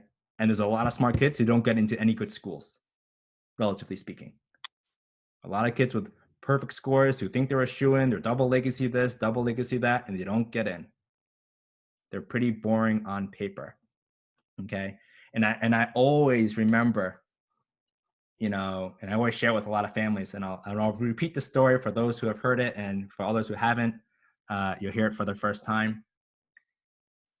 About 6 years ago, I found myself at Harvard talking to the Dean of Admissions, William Fitzsimmons. And to my left was one of my student athletes, okay? He could have gotten into any college in the country, any Ivy League school in the country, because he was a heavily recruited athlete. And it didn't hurt that his parents were pretty wealthy, right? He literally could have gotten into any school in the country, okay? So he wanted to talk to the Dean of Admissions at Harvard, so we made a phone call, and we're seeing the Dean of Admissions at Harvard. Okay, and he said to the dean, you know what? And I told him exactly what to say, right? And this is all true. He said, I know you're a little bit apprehensive about going to school here. So state your question. And his question was, thank you so much. I feel honored that you want me at Harvard, but I'm not a Harvard type. I don't have a perfect score on my ACT. He actually had a high 20s. Right?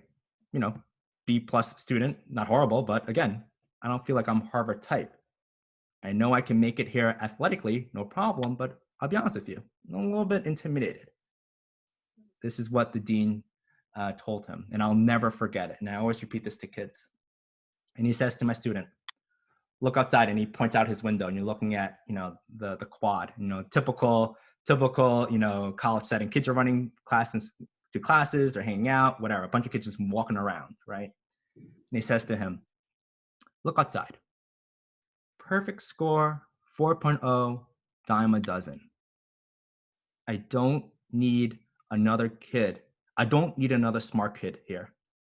I need somebody with an interest outside of the classroom. That's why I need you. I always remember that because it's so true, right? Good grades, good SAT scores, good ACT scores, that's all great. Don't get me wrong. But if you don't have anything special outside of your grades or SAT score, that's a problem. in my opinion, right? So how does COVID-19 impact you, right? What is so special about you, whether it's COVID-19 or something else, right? But you have to have something, right? Your good grades and SAT scores and ACT scores can get you only so far, right? So I asked the kids, are you doing anything meaningful now with your extra time? Hopefully you're not just watching TV, Netflix, doing your TikTok videos. Do something that will help you. Or do something that will help you grow, right? What are you learning about yourself during this truly historic time? Now that you're forced to spend time with your family, do you value that more, right? Does watching the news or hearing what's going on around you inspire you to become a doctor, a nurse, a politician, a journalist, or going into public health? You know, how are you evolving as a young adult, right? I mean, or like the more, philosophical approach, right? Do you realize now how important it is to sometimes think about the greater good before your own self-interest? Meaning, stay home now versus going out and possibly infecting your grandparents or parents with the coronavirus and they die, right? So, that's a big adjustment for the kids, right? Not having free reign of what to do, right? How is that affecting them? I mean, I don't know. I think that's a really cool essay, if you ask me, right? Literally, and I saw it last week in I read a lot. I saw it last week, this is the time where, our grandparents or parents, depending on how old somebody is, oh, I remember the Great Depression, or I remember blah, blah, blah. I remember Vietnam, blah, blah, blah. This is the time where they're going to be telling their kids or their grandkids about the pandemic, COVID-19, right? If you're not doing anything to absorb it, then I honestly just feel bad as a kid. Why are you missing out on this historic event? But again, that's me. I'm more of a thinker, I guess, and I feel bad when the kids aren't, experiencing life and they're just sort of locked in their own world doing, I don't know, just focusing on their studies when there's so much to this world besides their studies, right? And like I said, I feel bad for them if they're not. And I'll just share this story, right? And I don't want to go on a tangent too much, but it sort of relates to this, right? I was actually on the phone this morning with one of my friends, right? And they're from Texas, and both of them are physicians. And the wife, who I'm friends with, I went to high school with her, she was telling me how COVID-19 has been a blessing for her family. And not because they all got it, okay? Her husband happens to be an incredibly gifted neurosurgeon. Hopkins undergrad, Hopkins Medical School, Hopkins residency. Like, he's literally one of the best neurosurgeons, I'm sure, in the country, right? Because of all the schooling that he's been going through, right? But she told me this morning, for the first time ever, he's at home playing with her two young kids who are like 3 and like one's like an infant, and laughing. She said she's never seen her husband laugh before with her kids because he's usually so serious and so locked in and overwhelmed with work. How special this home time is for their family. Like, how crazy is that? Right? So I asked the kids, or I haven't, but I will. If you're a type of kid who's so overwhelmed and so stressed with work, how has COVID-19 impacted your life for the better? Right? If you think that answer is a yes, it might be an amazing essay. And ironically, right, and some of you have heard this already, I'm sure, but I had a kid who's a senior this year. He got into UPenn with a 1430 on his SATs. Not a legacy, not nothing. Obviously, he was a bright kid, but he had a 1430 on the SATs, not your typical, and he ED'd there and got in. He wasn't like a, ED waitlist and got in. He ED'd and got in December. And that moment, like from the conversation I had this morning with my friend, reminded me of the essay that kid wrote. And the essay was about mindfulness, right? And I remember the essay vividly. And you know, obviously we always have a creative way of writing essays. That's what I'm known for, I guess. And I'll just tell the story. I know we're going on. I hope people don't mind me ranting or going on tangents, but it was such an amazing essay, right? And he's a typical kid taking like 7, 8 APs, whatever, president of this, doing that. And the essay started with, and it's crazy how all these essays pan out, right? And how awesome essays aren't what you normally would write about, right? And it was about, intro was about, you know, how he was super busy. He had all these things to do. He had all these Post-its written out, and these are all true. We don't make this up. All these Post-its written out on his desk with things to do, crazy, you know, club meeting this, study for this, paper due that. And then he came to the Post-it, class trip Thursday, and he said to himself, this is the worst time for a class trip. And I hear this all the time. I'm going to miss school. I got to make up this. I got to do that. It's crazy. This is the worst idea ever. I can't believe I have to go. So upset about it. Right. And we go through that first paragraph of how horrendous this trip will be to his overall schedule. Okay. His trip was actually to go to like a monastery. I think it's up in Kent, upstate New York. And blah, blah, blah. On the bus ride, I'm complaining the whole time. And then they get into the monastery. And the first exercise they did was actually meditation. Okay. And he said, and again, we go into crazy detail, right? We're sitting in a circle, we're breathing, and it was like a 15-minute exercise. And this is all true. We're not making this up. He says for the first time, he wasn't going 1,000,000 miles a minute.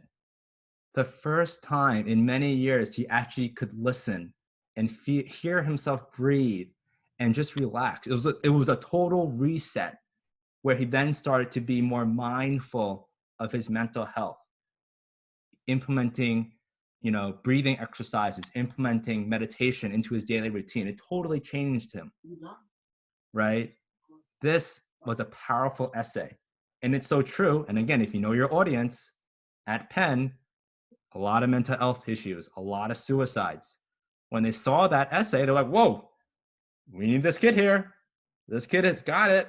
He's not just a crazy studier. We need him here. He got in with a 1430, right? Similar situation we find ourselves now for everybody. Life has slowed down for everybody.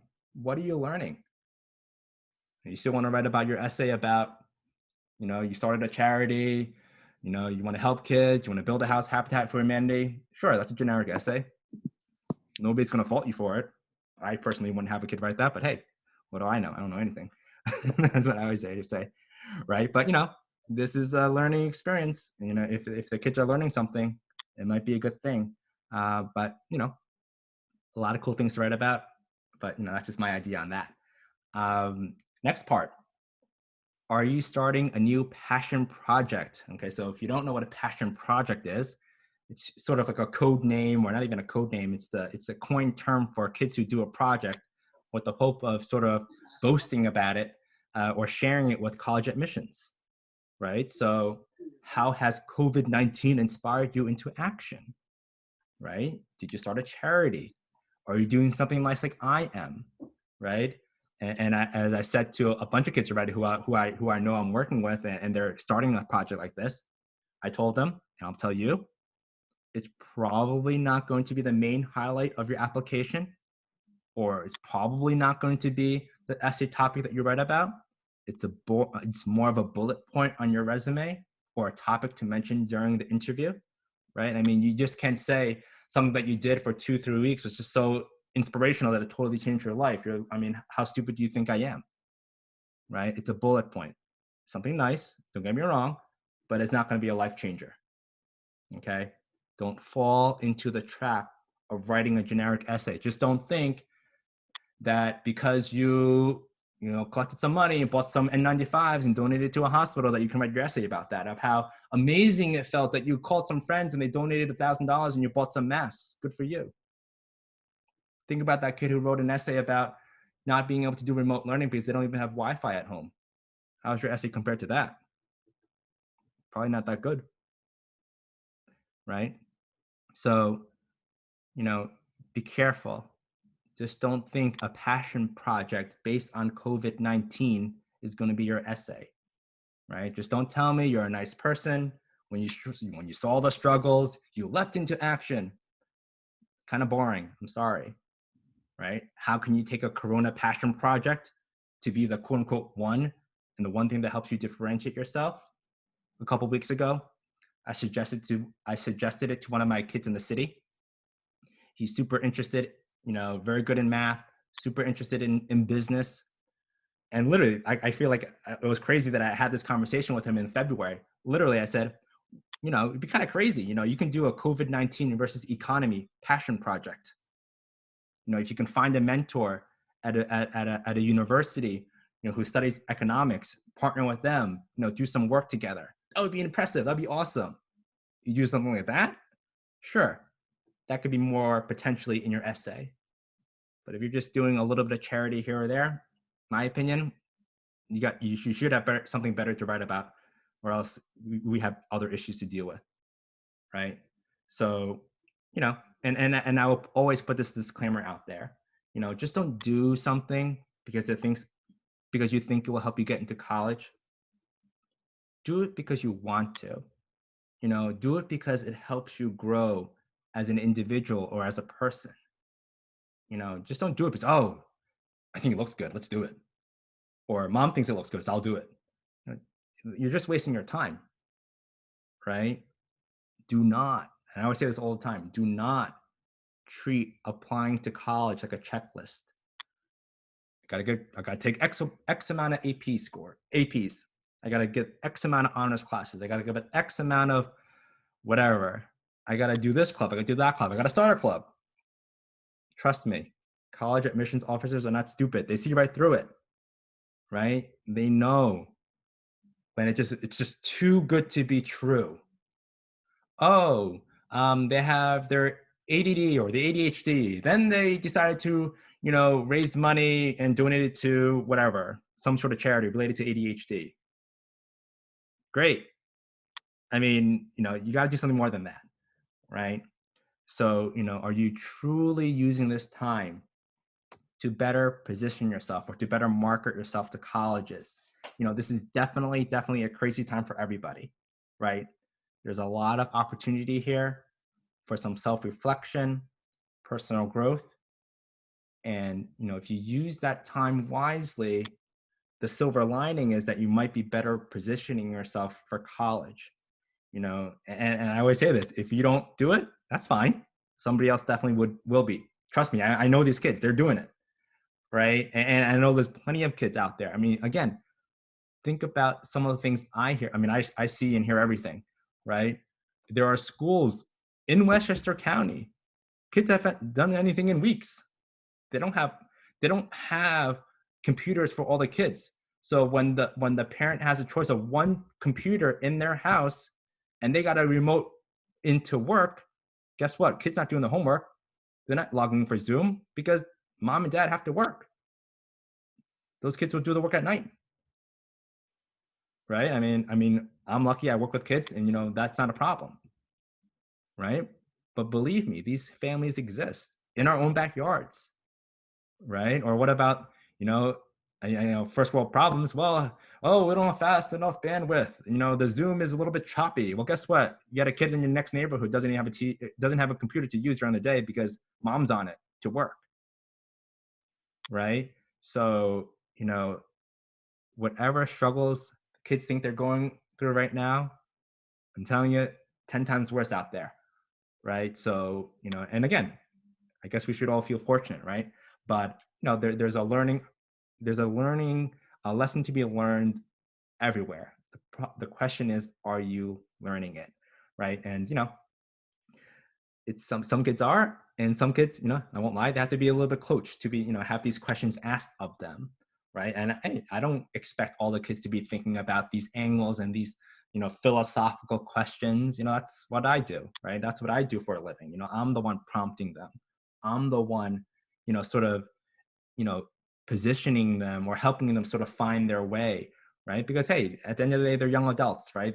I don't expect all of them to get this, big picture, like what should you be learning, what should you not be learning, or, what is this really teaching to me? And honestly, the biggest complaint, kids, I didn't even realize that's what I was thinking, but you're right.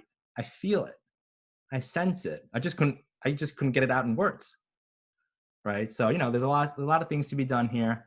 A lot of good things. Unfortunately, there's also a lot of negatives with this, but, I think if all the kids treat it the right way, it could be a learning experience. Yes. Can it be something they write about in the essay? Potentially, just don't give me a generic COVID-19 essay. But, I've already thought about a lot of crazy options, in terms of essays for some of the kids if they wanted to, and just knowing about them as a person, and I can sort of guide them if they wanted that. But, everybody's a little bit different. Some people will have an easy essay for this, and, some kids won't, right? And it doesn't say you have to write about it, but it's an option. Regardless, there is something that you could do, to help you grow as an individual. And I think that's the most important, right, at the end of the day. So I think let me see my topics. Yeah, that's basically it. Wow, oh my gosh, that literally took way longer than I anticipated. But hopefully that was helpful for a lot of you guys. Anybody have any questions? Feel free. Obviously, if you have to sign off, you're more than welcome to sign off. But if you have any questions, I'm happy to answer them. Anybody? Oh, yes, Mark. You're still on mute, Mark, but I see your hand raised. Ted, it sounds like, to summarize, that you should put your time to productive use, to better yourself, or to do things, rather than fritter it away. Is that sort of your take-home message? 100%. Right. And again, not even besides this all college stuff, just as an individual. I don't care if you're if you're an adult, you're in kindergarten, you're in first, second, third, first grade. I don't care if you're a senior graduating or a junior. Working with kids basically for the past 15 years of my life, I kind of would feel bad if we didn't learn from this in one way or another, right? This is such a crazy time that they'll be telling their kids about, maybe even their grandkids about, for the rest of their lives. And I think it's funny, but how crazy would it be if all a kid could tell their kid is, well, I just spent hours on TikTok and Netflix. I just think it's crazy. I just don't get it, right? When I think a lot of people know this, that I've told at least, I'm like a news buff. I read 4 or 5 different newspapers every single day. I got CNBC on, and I got, other news channels on all day. I live for this stuff. I am living, eating, and breathing it, right? Because I just love to stay up on the times, right? And I just feel bad if all this is going on, and what are they doing? They're just watching, reruns of Friends. I just feel like that's a waste of your life, my opinion, right? This is such a crazy time. Soak it in. When else are you going to have online learning where literally your requirements of school is an hour a day? If you're not spending that time wisely, put my admissions hat on, then what makes you think when I let you into my college, you're going to spend the time here wisely, right? These are tough times. I get it, but they could be a lot of, learning being done here. Right. And I'm already thinking about some of the crazy things that some kids will write, and some kids will write that they couldn't write from, quote unquote, the Northeast. Like I mentioned, the kid who can't do their work because mom and dad are using the computers that they have in the house. Right. And there was an essay, I still remember it to this day, and I might have shared it with a couple of you, in our conversations as a college, college advising and whatnot. One of the essays I always remember, I don't even know, and this is what I also say before I go into the story, and why I always say you write your way into college. Your SAT and GPA means nothing, right? Because if you write a good essay, I will always remember that essay. 2 minutes after I just closed your application, I already forgot your GPA. I already forgot your SAT, ACT score. I already forgot about how many clubs you joined, but I remember that essay. Right. And there was an essay that, again, I can't even tell you how many years ago it was, but the essay was about how this girl was searching for Wi-Fi. Her whole essay was about searching for Wi-Fi. Why? She was homeless. Her task after school was to find a hotspot so she could do her homework, McDonald's, and then they would kick her out when they were closing. Then she'd go somewhere else, a public park, when it was unsafe because it still had Wi-Fi. These are the kids you're competing against. Let me write about my crazy summer. I went to Costa Rica. It was a service trip. Yeah, okay, I know what happens. You go on a ziplining tour for like 3 days and you work for 1 day. I mean, how do you compare to that? Right? I mean, it's crazy. Take this opportunity for what it's worth. Yes, Mark, still question. I still see your hand raised. Feel free to ask.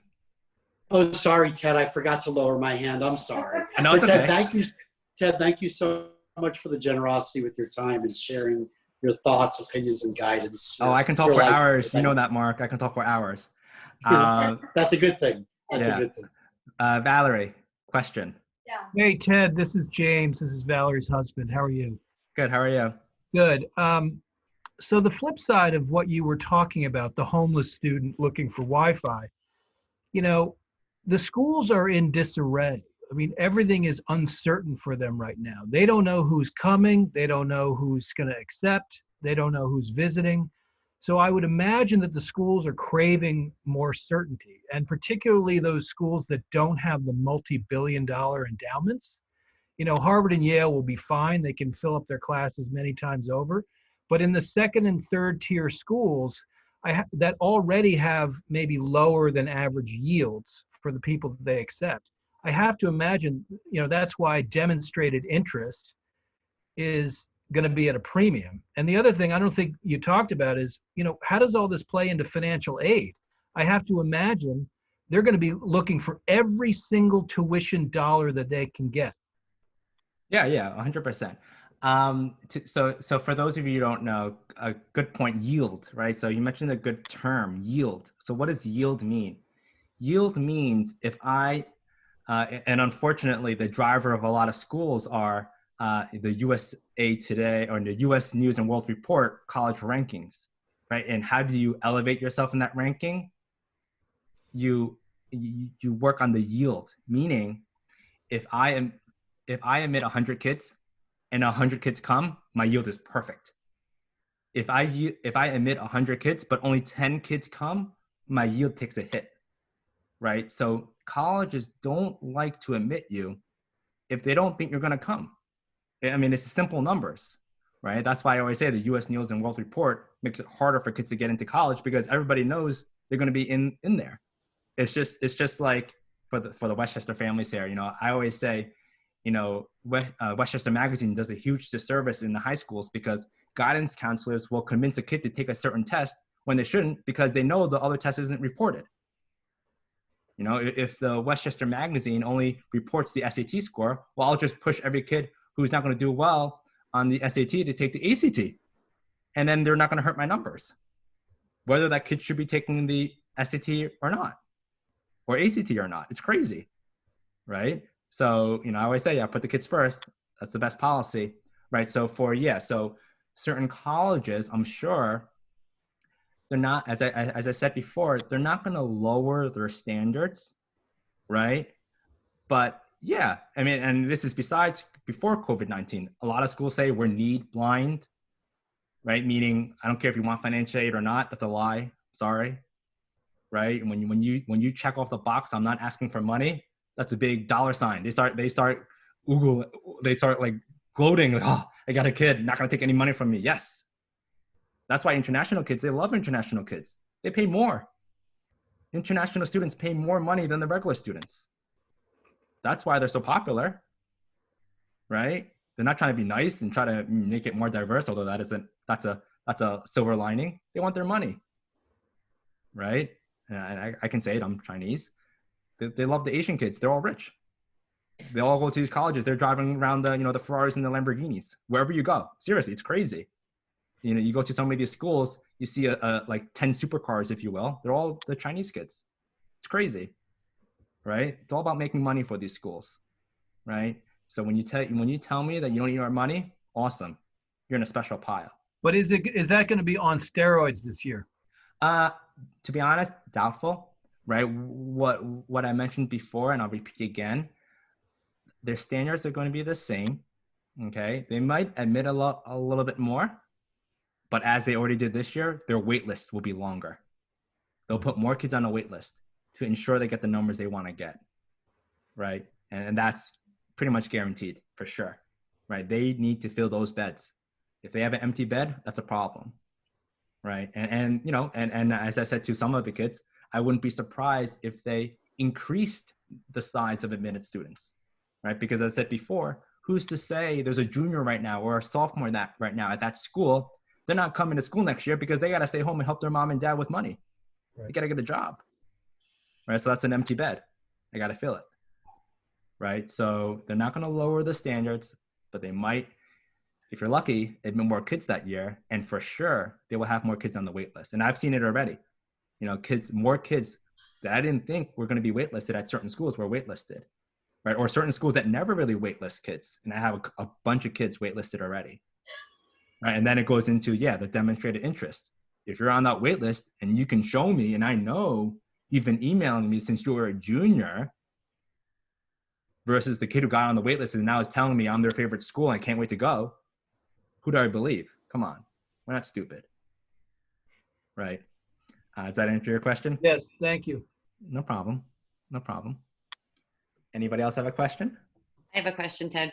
Yeah. When you say demonstrated interest, when you email admissions, how much is too much? How much is too little? What is the right amount? Because I know, I feel like it's a case by case basis, right? You're not pestering them, right? I know some kids say, well, I'm bothering them. I don't want to bother them. I already sent them an email.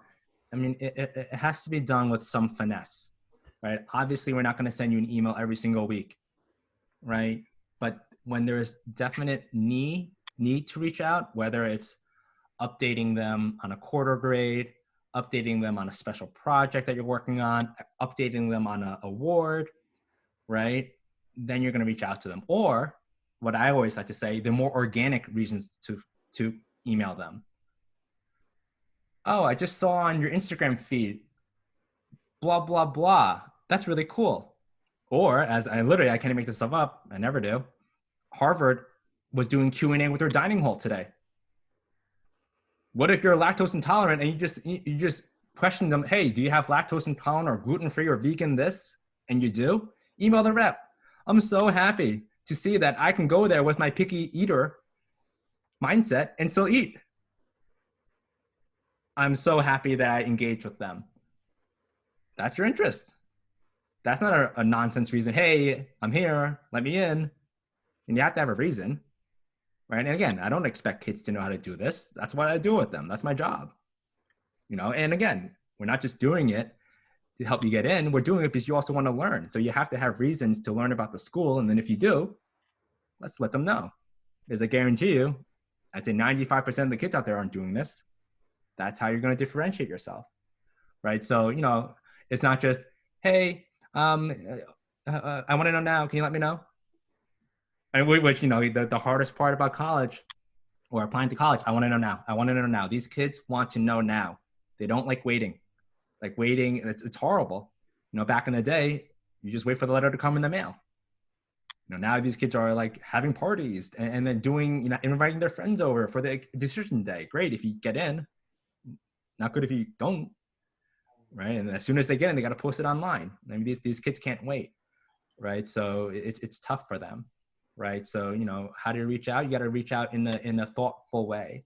Right. You know, or one of the things I always tell kids to do, and I know a lot of people don't.